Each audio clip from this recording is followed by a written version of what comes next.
A educação está se transformando em todo lugar. Hoje, a nossa formação não pode mais se limitar a conteúdos na sala de aula. É hora de superar essa visão. O ensino médio precisa se conectar com a ideia de formação humana integral do indivíduo. O que isso quer dizer? Ora, quer dizer que nós, os jovens, temos de nos tornar sujeitos e protagonistas da nossa própria história. Mas para que isso aconteça, é preciso construir um novo ensino médio no nosso estado. É preciso criar um currículo que reflita a realidade da nossa juventude. Os direitos à educação e à aprendizagem devem estar no centro desse processo. Por isso, nós, alunos do ensino médio, pedimos que você, gestor, técnico, diretor, coordenador pedagógico, participe da elaboração da proposta curricular do Pará para o ensino médio. Fique atento ao site e às redes sociais da Secretaria de Estado da Educação. Lá você encontra todas as informações sobre como acessar as plataformas e participar da consulta pública e dos webinários, que serão realizados em salas de discussão online por meio de GTS. Participe! Nós agradecemos!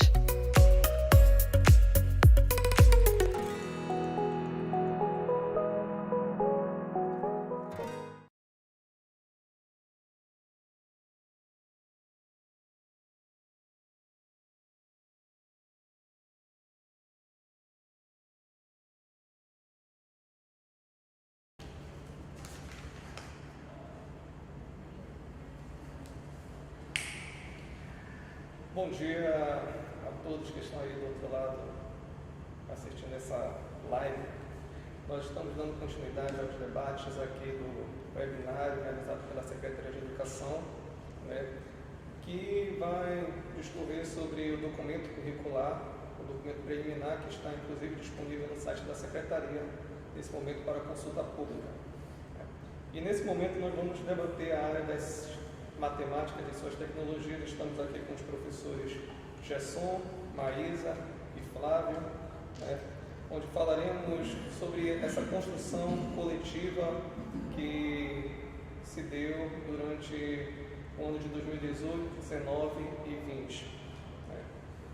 Apresentando os colegas que estão conosco, o Gerson é professor da rede há mais de 20 anos, ele hoje, no momento, está no Centro de Formação, lidando com os professores de matemática do Estado do Pará. Aqui ao meu lado, a professora Maísa Leite, professora também de matemática desde 2007 da rede, mestra em Educação em Ciência e Matemática, também do Centro de Formação. E mais ali, o professor Flávio Nazareno, professor de matemática, também engenheiro, mestre e doutor. Só uma correção, esqueci também de dizer que Gerson é mestre e doutor na área da matemática. E para início de conversa, temos um questionamento: como a matemática se estrutura dentro desse documento preliminar? Como ela se estruturou, como ela pensou para fazer parte desse documento, de maneira que possa estar contribuindo com a educação do Estado do Pará. Obrigada, Carlos. Bom dia a todos e todas que estão assistindo a esse webinário.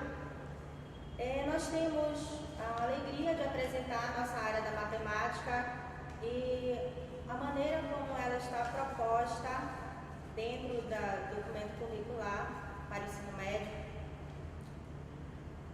Gostaria de agradecer ao grupo ProBNCC, a SEDUC, por essa experiência, por essa oportunidade de participar dessa construção.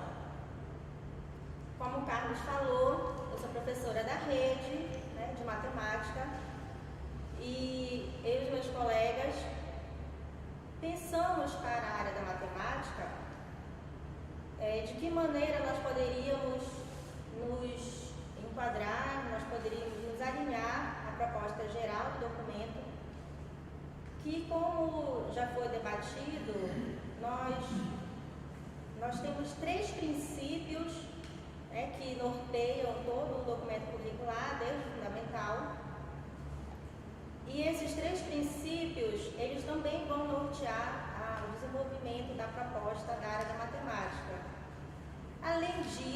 nós também levamos em consideração a formação humana integral para as juventudes, o protagonismo juvenil,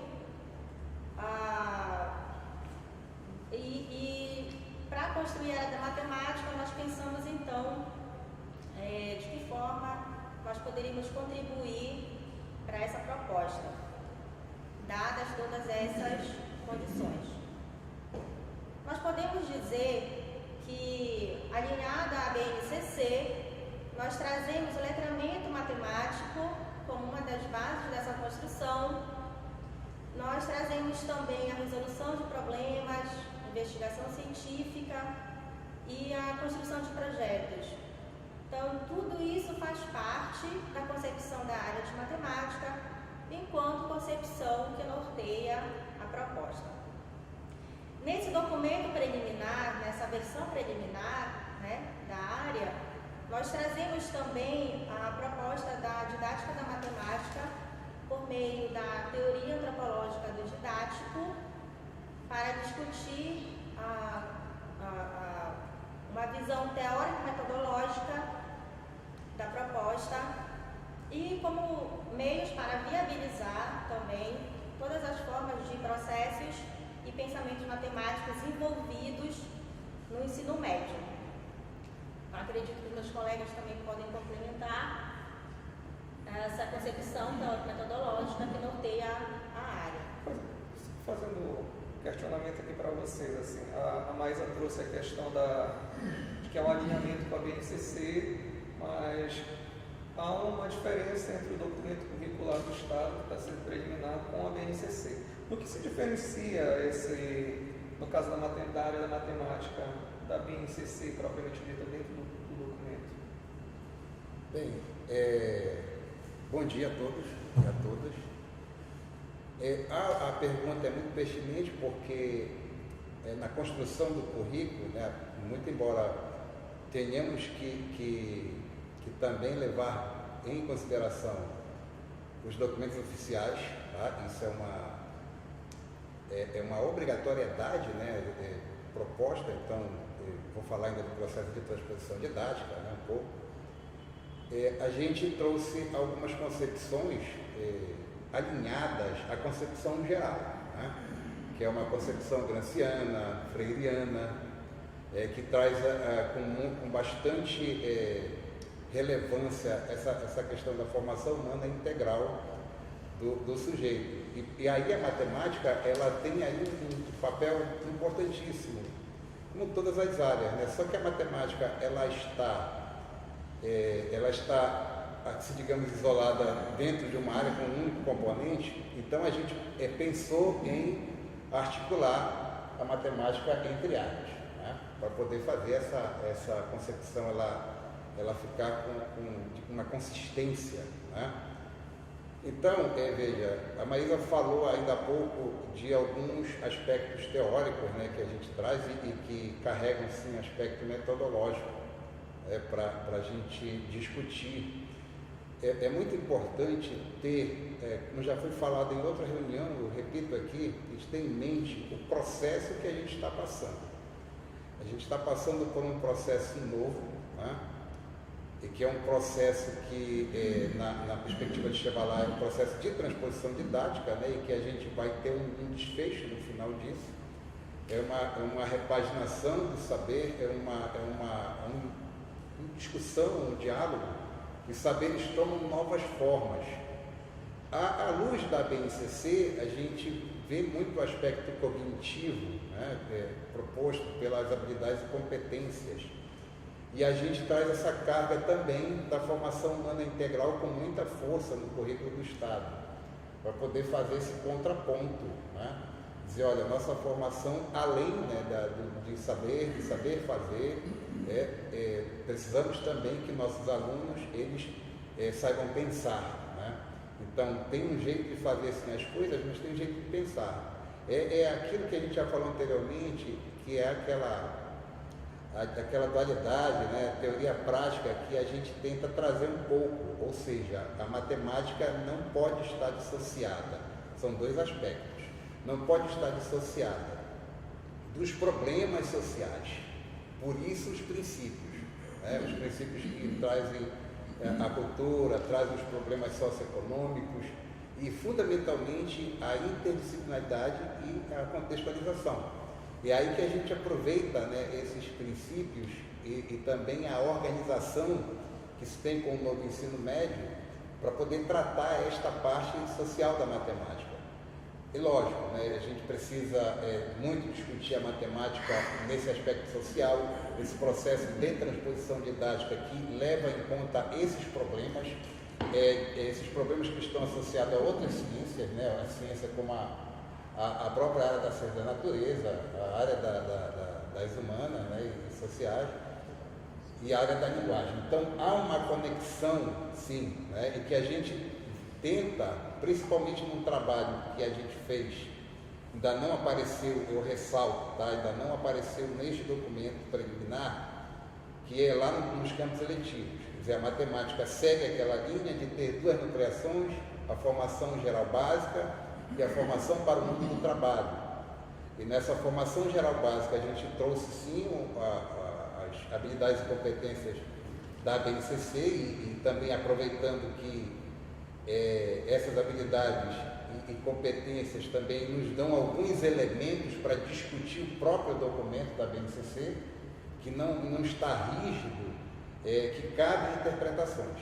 E aí com a concepção que nós trazemos também, com o Scobie-Mose, que vem no texto, que vem discutir essa questão de modelos, né, que estão aí na sociedade, e fundamentalmente nessa parte da área da didática, o Chevallard, que traz a pedagogia de questionamento de mundo, em que essa discussão na escola, principalmente visando um projeto de vida, ela precisa ser debatida com o sujeito. Repito, não cabe somente a gente trazer os problemas e as questões para a escola a partir dessa nova versão, né? É preciso também que haja um feedback em que os alunos também tragam essa problemática de suas comunidades, né, de onde ele está, né, das juventudes de modo geral, para que se faça esse debate. Quer dizer, não é só um caminho de ida da escola para o aluno, mas também tem essa problemática trazida pelo aluno que vem ao debate, que é justamente fortalecer a questão do protagonismo. A pedagogia de Chevallard de questionamento tem muito a ver com essa questão do protagonismo juvenil, né? Em que o sujeito também se insere, ele se insere sim, e a gente tenta de alguma forma trabalhar nos projetos integrados dessa forma, né, de questionamento, de traga seu problema, então leve um problema e deixe uma questão e deixe que a partir daí também surjam novas questões. Só que, aliado aos problemas que vêm da sociedade, nós temos um outro aspecto muito importante na área da matemática e suas tecnologias, que é como também se dá a própria matemática. A matemática, como eu já falei anteriormente, ela tem um jeito, sim, de ser, de fazer, né? E assim, nós nos deparamos com alguns tipos de tarefas de problema matemático em que a matemática precisa ser discutida também. A própria essa problemática de que, olha, esse objeto, como esse objeto vai se dar com o problema social, mas também com a lógica interna da matemática. Nesse aspecto mais específico da lógica, de como a matemática quais são as regras, o conjunto de regras e também a concepção própria, nós temos aqui o Gerson, que ele vai trazer com mais força a questão do pensamento matemático, aliado à ideia de letramento. Só uma letra assim, colocando aqui, que é interessante essa tua fala aí, Flávio, porque mostra como o documento de vocês, né, que, assim, no senso comum, a matemática está um pouco afastada da realidade do estudante, né, e nós percebemos na tua fala, por exemplo, que é justamente o contrário. E aí está ligado à concepção do documento, que é a visão gramsciana e freiriana, histórico-crítica, ou seja, você quer realmente fazer o aluno compreender essa realidade sob um olhar matemático. E eu acho que isso é uma grande contribuição que vocês apontam assim, para modificar um pouco como a matemática é recebida por esse estudante, né, com um certo desencanto e se isso realmente se efetivar dentro de uma sala de aula, você vai fazer o encantamento que tanto falta para a matemática, e como professor da ciência da natureza também digo que falta bastante na área da ciência da natureza. Gerson, o Flávio jogou a bola para ti, você poderia dar um prosseguimento?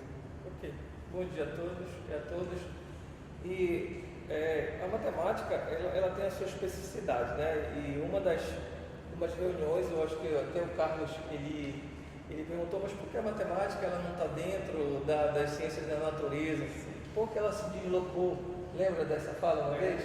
E aí eu acho que depois nós conversando, eu estava falando para ele exatamente o seguinte, que a matemática, ela tem uma linguagem toda própria, que ela dá sustentação para discutir ela por ela mesma, e como também ela tem a possibilidade como linguagem de adentrar e dar suporte para as outras áreas e fazer esse diálogo com as outras áreas.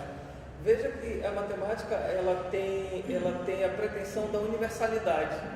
Então, se você ao lugar do mundo onde você for, que você for falar a simbologia da matemática, as pessoas elas vão entender a simbologia da matemática. Então você vê que a matemática ela tem uma especificidade, sim, ela tem uma linguagem que é dela, mas que se comunica com a outra. Então a matemática, quanto linguagem, ela facilita a comunicação com as outras áreas. E os seus objetos servem de suporte para isso. Mas você observa que dentro desse currículo, nós queremos saber quem nós queremos formar. Nós queremos ter uma formação para o aluno humano integral. Muito bem, mas eu quero formar ele nessa dimensão. E qual é a competência para isso? Porque se eu não ter essa formação humana integral, qual é a competência que ele tem que ter? E quando a gente faz esse paralelo entre a competência que traz a BNCC e dos documentos estaduais, agora das diretrizes curriculares do Estado do Pará, você observa que é muito semelhante. O que é ser competente na BNCC? Você mobilizar conhecimentos, habilidades, valores e atitudes para atuar no cotidiano em situações complexas.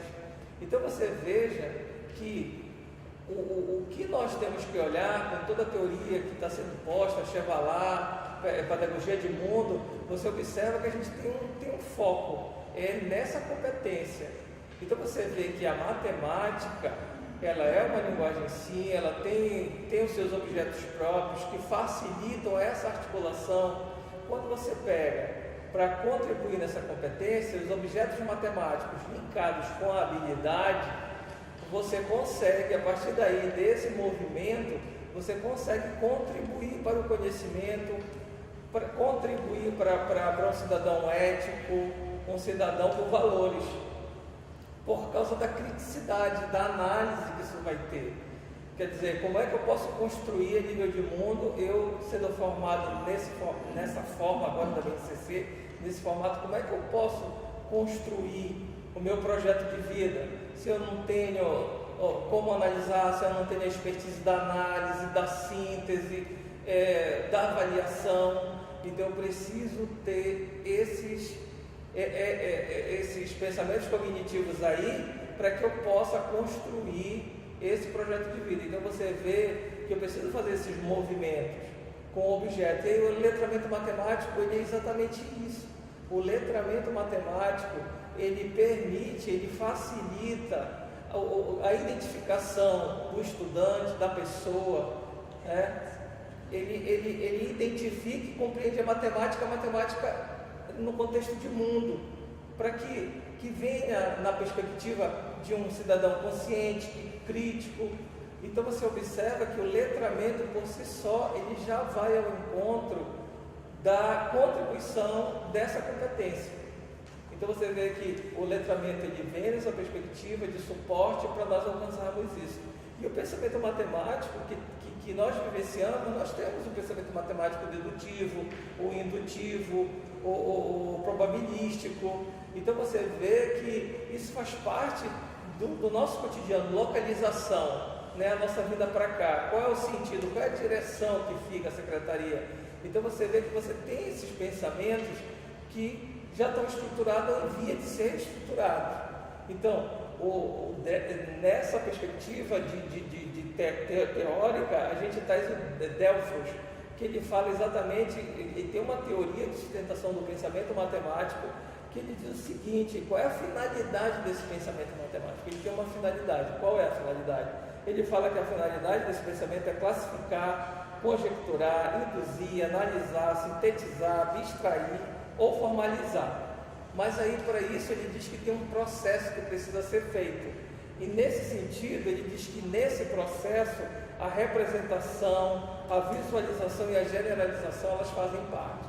Então, você vê que essa sustentação teórica para o pensamento matemático está muito alinhado com o letramento, que está muito alinhado no o que nós queremos formar.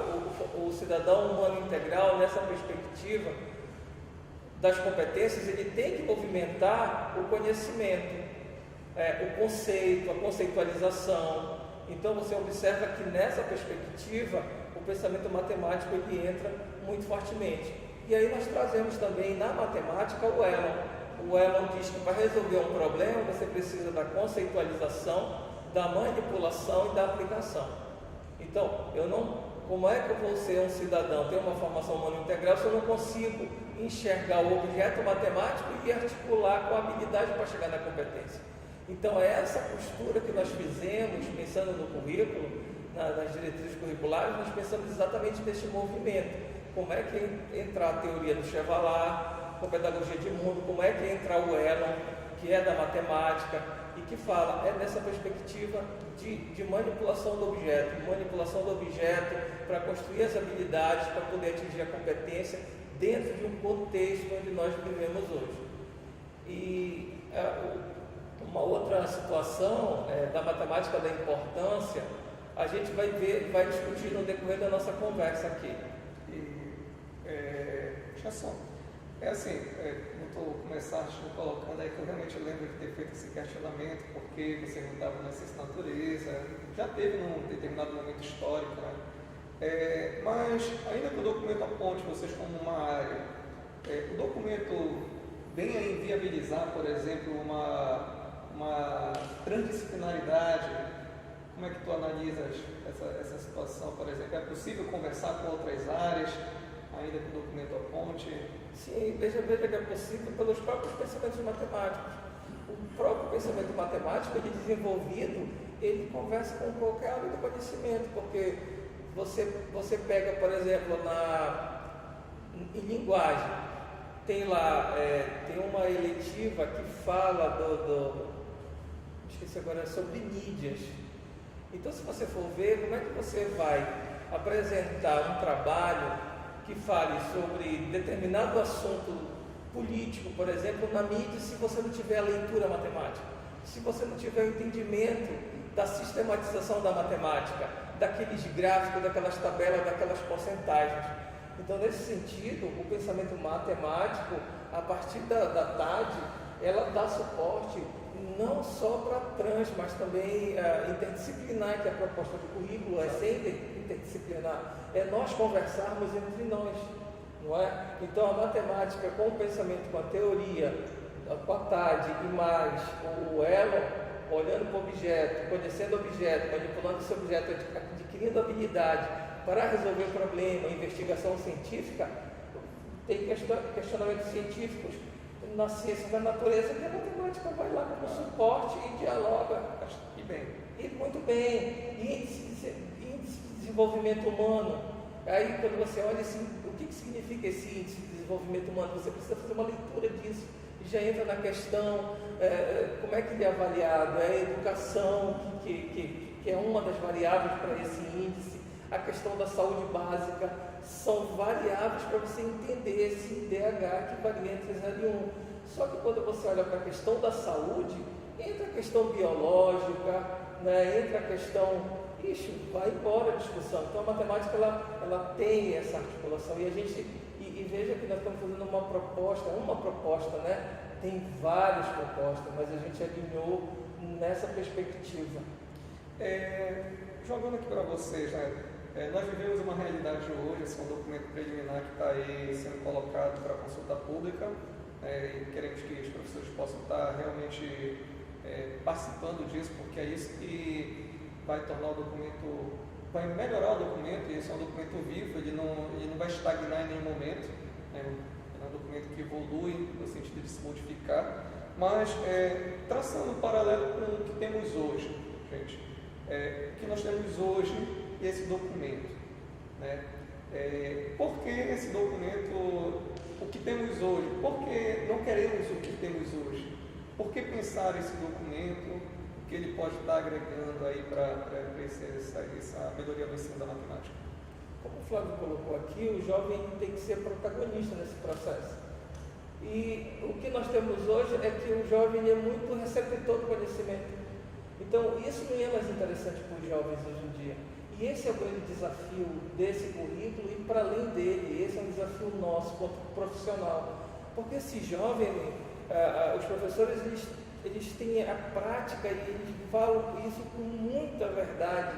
Isso que eu vou dizer, eles confirmam, porque os alunos não estão mais interessados nas aulas. Mas como é que nós, professores, a partir desse currículo, vamos, de alguma forma, tentar motivá-los, trazer para a responsabilidade? É aí que entra o protagonismo, é aí que entra essa questão. E você veja que nós estamos numa sinuca de bico, porque se tem os dados do IBGE que mostram que até 2060 a nossa população ela envelhece. Ainda vamos ter 58,8 milhões de idosos. Isso é um impacto de 25,5% da população. Isso é muito sério, sabe por quê? E isso é um desafio para a escola, porque a população envelhecendo, a nossa população envelhecendo, nós precisamos de alunos jovens, formados com essa visão de mundo, que venham substituir essa mão de obra, porque essas pessoas vão se aposentar. E qual é a mão de obra qualificada que vai se ter para pagar essas pessoas e fazer um movimento? Em relação à saúde, essas pessoas trabalharam a vida toda, contribuíram para o Brasil, estão se aposentando. E a questão dos benefícios em relação aos seus planos de saúde, como é que fica? Isso é muito sério, porque a gente olha para o jovem hoje e ele qualquer coisinha para ele está bom, menos estudar. Então veja que isso é um impacto muito grande. A Europa já está passando por esse processo de envelhecimento, a Itália está numa situação muito delicada. E o Brasil tem esse desafio de trazer esse jovem para o protagonismo, motivar esse jovem, porque nós vamos precisar de mão de obra qualificada. Então isso é sério. Como é que eu vou motivar meu aluno? Porque é esse aluno que está hoje aqui, que ele que vai dar o sustento para o Brasil, para nós que vamos nos aposentar daqui a pouco. Então nosso desafio é muito maior. Quando se olha para as diretrizes curriculares, se olha para a BNCC, o que nós temos que pensar também são coisas desse tipo, entende? E que nós precisamos sim, porque tem muita gente que se pergunta, o aluno, porque o aluno, mas eu tenho que fazer meu movimento quanto profissional, porque se não tem aluno, não vai ter escola, não vai ter salário. Mas vamos supor que a gente consiga tudo isso. Mas para além disso, nós precisamos contribuir com uma formação de qualidade, porque eles vão sustentar o Brasil. Você quer ver um exemplo? A Vale. Se você for na Vale, tem muitas pessoas, a Vale tem muitos empregos, mas a mão de obra do Estado do Paraná é qualificada. Vem pessoas de fora. E detalhe, para ser engenheiro da Vale, você tem que falar fluentemente o inglês.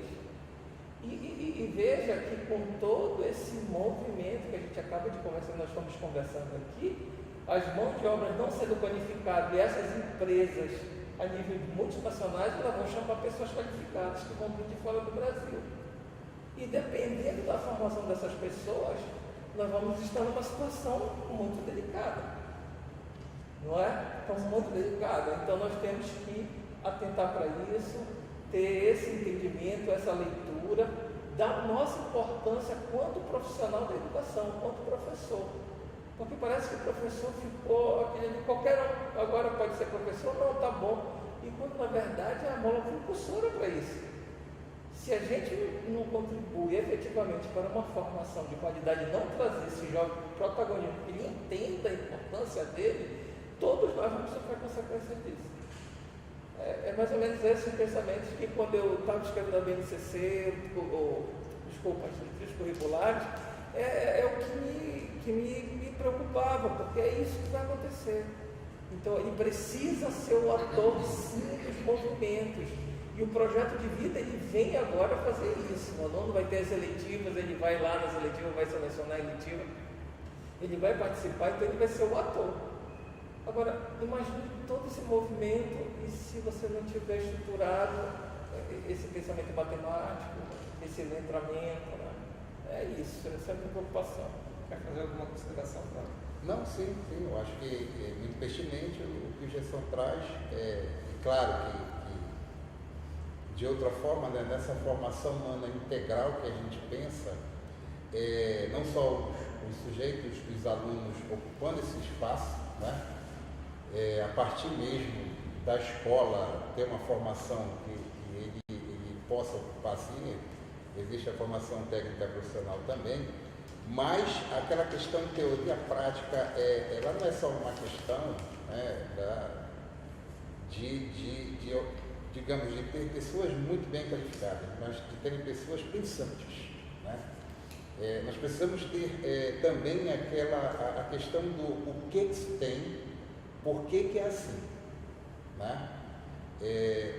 Aí é que vem a importância da escola, essa formação do sujeito crítico, porque não é apenas assim a questão, e eu completo isso, de ocupar uma vaga, né, que é importantíssimo para todos ter um emprego, evidentemente, né, mas também esse cidadão questionar, né, questionador, um cidadão, não, mas isto está relacionado a quê? O empreendedorismo que eu posso trazer nessa parte especificada o sujeito empreender, mas não apenas numa visão individual, mas pensar o que isto pode trazer de benefício para a sociedade como um todo, né? Então, nessa perspectiva crítica, principalmente atendendo ao que o documento traz, né, que a gente alia, que não pode ser dissociado, evidentemente. Eu vou falar um termo aqui que a gente tem que discutir o que está aí como hegemônico, evidentemente, né? Porque o hegemônico, muitas coisas que estão aí como hegemônico trazem um discurso para a gente se tornar algo, né, que muitas vezes a gente não sabe bem o que é, né? Mas a gente precisa, assim, saber fazer, mas também discutir, né? A gente precisa criticar, a gente precisa se pôr na sociedade, tá? Então, para ainda complementar o que o Gerson disse, que é importantíssimo, trazer este aspecto também. Eu preciso saber o que acontece no hegemônico, né? Eu preciso saber o que acontece no hegemônico, mas acima de tudo eu preciso criticar e não apenas ficar só na questão da análise crítica, tá? E não saber fazer. Quer dizer, olha, eu aqui discuto, vou discutir bastante, vou ser a oposição, mas oposição aqui, fique bem claro, né? Eu tenho que saber aqui eu estou meu ponto, quer dizer, é uma, digamos assim, uma complementação, né? Eu vou contra o que está hegemônico, mas por quê? Como é que eu posso melhorar isso, né? Nesse sentido, né? No sentido de sempre a gente estar com eu vou falar aqui um termo, uma sociedade mais justa, uma sociedade que tenha justiça, que tenha distribuição de renda, que tenha equidade, que tenha uma certa proporção, que não haja essa diferença absurda que temos de poucos que, na pandemia, né, a gente precisa ver isso, número, é matemática, os mais ricos ficaram mais ricos e os mais pobres, muitos estão na miséria e tem números, a gente pode tratar isso também na escola. Com certeza. Maísa queria fazer fundamental, mas... Obrigada, Flávio. Eu queria só pontuar, dentro dessa questão da formação humana integral, que também vem, junto dessa proposta, o desenvolvimento das competências socioemocionais. Então, para além de competências para o mundo do trabalho, que se formem pessoas que possam transformar o mundo que a gente está vivendo. Muitas desigualdades, como o Flávio citou, e as problemáticas que o Gerson também pontuou, são de responsabilidade das novas gerações enfrentarem. Eles vão enfrentar com muito mais força esse tipo de contexto. Então, dentro desse enfrentamento, vai ser de muita importância, e nós já estamos vivendo isso com a pandemia e todo o contexto político, social, de se ter competências socioemocionais para cuidar de si, para cuidar do outro, para pensar uma sociedade que seja útil, que seja boa para o coletivo. E dentro dessa... Desculpa. Eu vou concluir que eu não quero esquecer, antes que termine essa conversa, que esse convite ao questionamento, esse convite à criticidade, também nós estamos vivendo agora com essa proposta curricular. Nós estamos aqui também para convidar os professores da rede a contribuir com essa proposta, a dar a sua versão para o saber, a dar a sua versão do que é importante no ensino da matemática, na educação básica.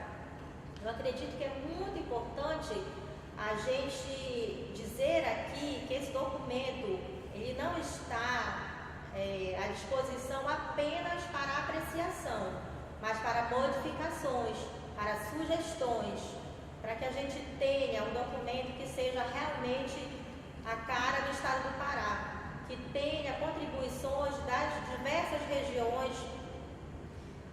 E, embora nós sejamos 3 na área, não damos conta de cobrir toda a realidade do estado e de tudo que é necessário se ter uma proposta desse tamanho. De fato, é um ganho muito grande a gente ter pela primeira vez um documento curricular para a educação básica. Nesse caso aqui, a gente está tratando da etapa ensino médio. Mas esse é o primeiro ganho que a gente tem, é conseguir sistematizar os saberes que vivem na escola, organizar, para que a gente possa então colocar as nossas intencionalidades de uma forma clara. E isso também pode ser feito dentro das escolas, através dos projetos pedagógicos, que vão tornar ainda mais customizados, ainda mais próximos do estudante, essa proposta. Então, dentro de tudo que foi falado, a gente tem um contexto que exige uma adaptação desses saberes e levando em consideração também outras situações que não apenas a lógica do mercado de trabalho ou a lógica técnico-prática, né, de concursos, do Enem, que essa formação ela precisa ser ampliada, essa visão de formação ela precisa ela precisa abranger a pessoa como um todo, e a pessoa que vai para o mercado de trabalho, que ela precisa cuidar da sua saúde, ela precisa cuidar do meio ambiente, precisa conseguir se envolver social e politicamente, e esse cidadão que a gente diz formar pela formação humana integral, então que ele esteja preparado para viver no mundo tal como ele está se tornando agora. Eu tenho um comentário a fazer, né, antes da fala de vocês, assim, a Maísa trouxe a questão socioemocional, o Gerson trouxe aqui aspectos ligados à aposentadoria, mercado de trabalho, e o Flávio ressaltou a questão desse período, né, que é um enriquecimento, um empobrecimento da população, e aí não deixa de me chamar a atenção, porque quando eu era estudante, né, por óbvio estudei matemática, claro, né, não tem como passar por isso, nós tínhamos uma matemática muito distante, né? Ou então, quando o problema era um problema, como é que nós usamos a expressão, um problema que relaciona ao cotidiano, mas no final você não quer isso, você quer que o cara vá lá e resolva, né? É uma questão contextualizada, mas no final o objetivo é que o cara chegue à resposta correta. E ouvindo, não que não tenha que chegar, mas ouvindo vocês aqui também sinto essa preocupação dessa matemática com o entendimento deste mundo, né? Que acima de tudo, que às vezes fica parecendo para quem está de fora, e para quem está está em casa, que o professor de matemática está lá simplesmente para ensinar algumas fórmulas, alguns conceitos, mas que essa matemática está desatrelada a uma crítica social, né? E ouvindo vocês, é justamente o contrário, só reforça que o professor de matemática ele tem uma posição política demarcada e está lá para fazer o aluno suspeitar daquele mundo em que ele está habitando, né? Eu achei isso fantástico na fala de vocês, eu acho que isso pode estar aí despertando aquele que está em casa, essa matemática crítica. Ou vocês querem fazer algum outro comentário acerca do documento? Por exemplo, essa questão de nós termos a formação básica e a formação para o mundo do trabalho, o documento dividido nesses dois grandes eixos, podemos dizer assim. Posso fazer uma observação? Pode sim. Essa questão da contextualização, ela já vem sendo debatida, né, há um certo tempo. Como contextualizar de fato, como trabalhar com problemas que tenham a ver com a realidade do aluno, que não sejam problemas criados apenas para a realidade da escola, né? Que não seja uma criação puramente didática. Nós sabemos que a matemática ela veio ao longo do tempo perdendo o contato com esse contexto onde os problemas eles acontecem. De alguma forma, nós acabamos tratando no ensino apenas o tipo de tarefa que é algoritmizável. Então, eu resolvo uma equação, eu calculo uma função, o valor numérico da função, mas isso aí foi perdendo o seu vínculo com os contextos.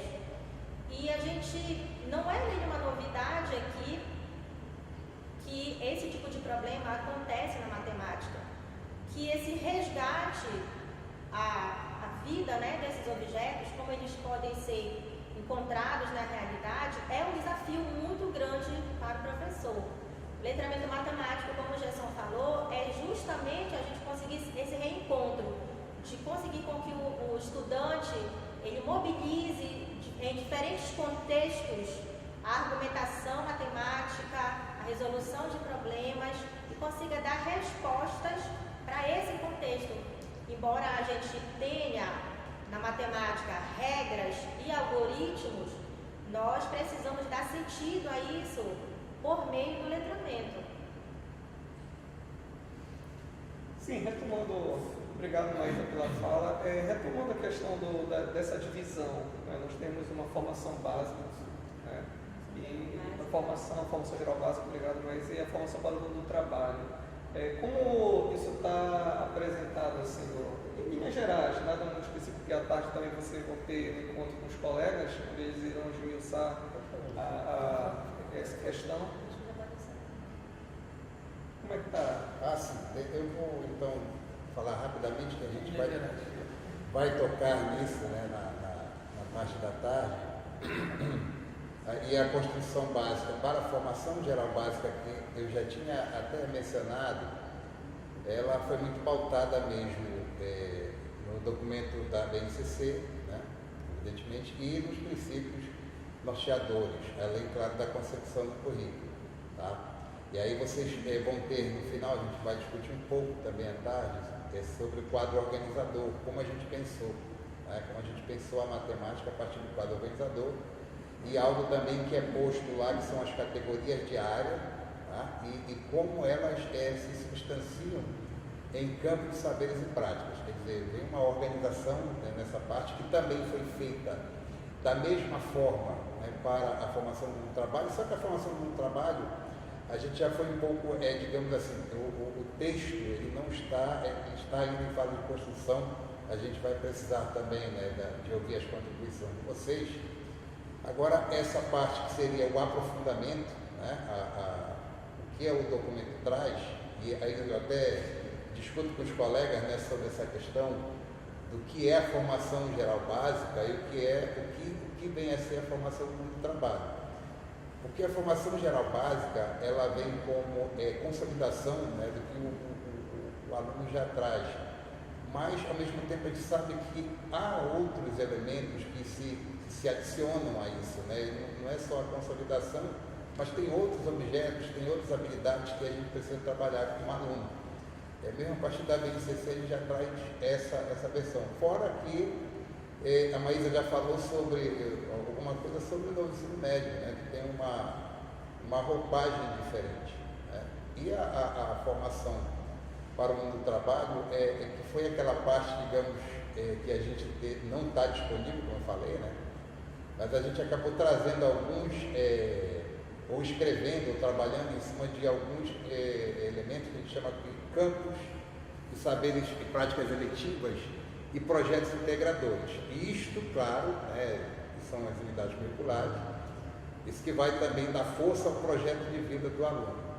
Aí a gente vai falar um pouco mais sobre isso à tarde, que foi um trabalho muito interessante, que dá força maior ainda a essa questão dos princípios da contextualização, né, do trabalho de certa forma científico, do empreendedorismo, dos eixos, né, que são tratados nos itinerários formativos e aqui no nosso caso itinerância. Tá?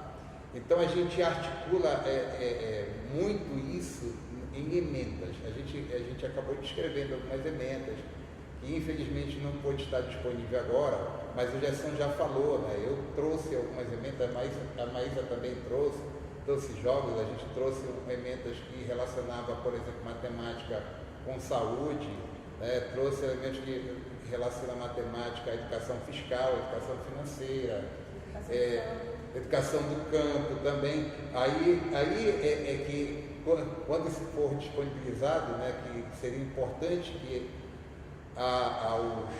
os professores que trabalham no campo, né, aos diversos contextos, de florestas, ribeirinhos, quilombolas, que tragam mesmo essas contribuições para nós, né, que nós somos citadinos, nós somos urbanos. Então nós temos uma vivência maior, apesar de viajar muito pelo estado. Então, quer dizer, a gente tentou fazer essa construção, infelizmente não deu para estar essas emendas no trabalho agora, mas a gente vai discutir um pouco sobre essas emendas à tarde. Bem, nós estamos nos encaminhando para o final, então eu pediria assim que os colegas da área, Maísa, Gerson, Flávio, pudessem estar fazendo as suas considerações finais acerca desse documento, para que nós pudéssemos estar encerrando e convidando os colegas daqui a pouco para participarem do GT. Começa aí com o Flávio, já está com a palavra, ele inicia posso. Eu quero agradecer a participação mais uma vez, né? Infelizmente o chat não está aberto, né, para os questionamentos de agora de manhã, mas à tarde com certeza virão. Eu quero também aqui enaltecer muitos professores da rede que estão aqui nesse trabalho em período de pandemia. A gente está falando tudo no contexto aqui de construção de currículo, num contexto, digamos assim, regular, um contexto sem pandemia, né?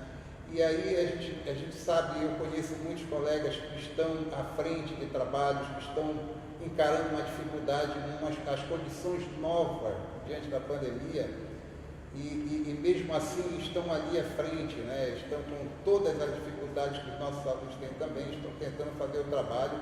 E de tudo isso que a gente falou aqui, tem muitos professores que a gente no CEFOR, e até mesmo por outros programas como o PAFOR, a gente viajou para fora e viu trabalhos assim aqui na cidade, no interior, trabalhos excelentes, e que o documento só vem, digamos assim, a ter algo mais sistematizado para o professor se amparar, né, para ele poder comunicar esse trabalho. Tem muitos trabalhos bons já sendo feitos nessa perspectiva.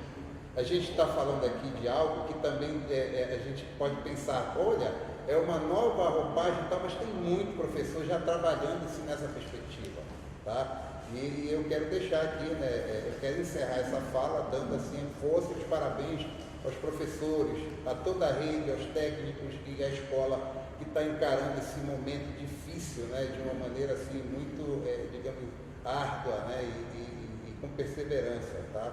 Era essa a minha fala. Obrigado. Queria agradecer a oportunidade de estar nesse processo. É um processo muito interessante, é um processo de aprendizagem, é um processo de troca, não é? E o que o Flávio traz para enaltecer os nossos colegas, isso é uma verdade para nós. Quando nós estávamos escrevendo esse currículo, na verdade nós não finalizamos essas diretrizes curriculares, nós pensávamos muito na sala de aula, porque nós somos de sala de aula. Então nós aqui, nós somos um espaço amostral do espaço do universo que é a secretaria. Então há uma identificação de nós para vocês, porque vocês que estão deste lado nos ouvindo e que estão contribuindo nessa construção desse currículo e vão contribuir, vocês são os nossos pares. Nós momentaneamente estamos aqui, nessa frente, nesse fronte, mas daqui a um tempo, possivelmente essas peças mudem e vocês venham para cá. Então que vocês tenham esse pertencimento, essa identificação, esse pertencimento desse processo, porque nós estamos caminhando juntos, essa é a proposta, de caminharmos juntos.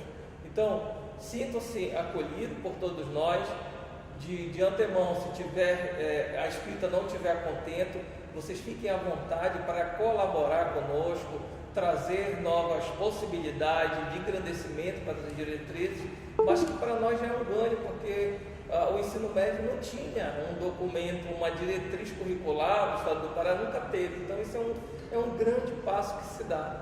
Está na perfeição? Não está na perfeição. Muitas pessoas vão olhar e vão dizer que bom que está nesse nível. Tem gente que vai chegar e não vai se identificar, mas isso é processo. Isso é o primeiro passo que está se dando e é muito importante para que se venham outros passos. Queria agradecer também aos meus colegas das outras áreas de conhecimento, o Carlos, que está aqui conosco, que também estão nessa batida conosco, estão colaborando conosco. Agradecer a coordenação da ProBNCC, na pessoa da professora Madalena, e quando eu agradeço a ela, eu estou agradecendo a todo o corpo técnico que também nos auxiliou, que teve paciência conosco nesse momento de pandemia. As questões socioemocionais nós vivenciamos na prática. Chegou uma hora do momento de escrita do currículo que nós travamos. Nós somos humanos, nós travamos, e aí a gente vai se perceber as nossas dificuldades, e eles nos acolheram muito bem. Dentro da própria dificuldade deles, eles nos acolheram. Então é isso que é viver na prática esse currículo. Não só o processo cognitivo na escrita, mas o processo socioemocional, é você entender se primeiro assim o outro. Então nós estamos fazendo para e passo esse processo cognitivo, sabe? Então, muito obrigado pela participação de vocês e esperamos contar com vocês sempre. Gratidão. Professora Maísa. Bom, para finalizar, eu gostaria de agradecer aos redatores da área da matemática, meus colegas, por toda essa jornada até aqui. A gente conseguiu chegar nesse momento de consulta pública, reforçando também o convite para que os professores da rede participem, dando sua contribuição ao documento. Quero agradecer ao professor Carlos Lira, que integra a área de Ciências da Natureza e hoje mediou essa roda de conversa da área de Matemática. Ao Grupo ProBNCC, toda a minha gratidão, e é uma experiência única como professora participar desse processo de construção do currículo do Estado do Pará. Obrigada. Bem, gente, estamos aqui finalizando. Daqui a pouquinho, às 14h30, nós teremos a formação dos GTs. Nós esperamos poder contar com a participação de vocês, que vocês possam aproveitar esse momento e também estar fazendo as suas contribuições. Não se esqueçam do nosso documento preliminar lá no site da SEDUC. Ao final dessa transmissão aqui, nós teremos a exibição de um vídeo curtinho sobre a área da matemática. E é isso. Eu sou Carlos Lira e nós encerramos por aqui.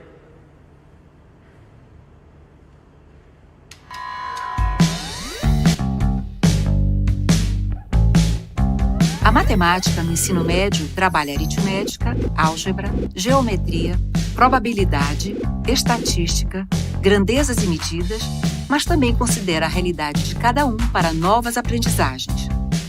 As aulas podem se pautar pela investigação e resolução de problemas, com foco não apenas no resultado, mas no caminho percorrido pelo aluno.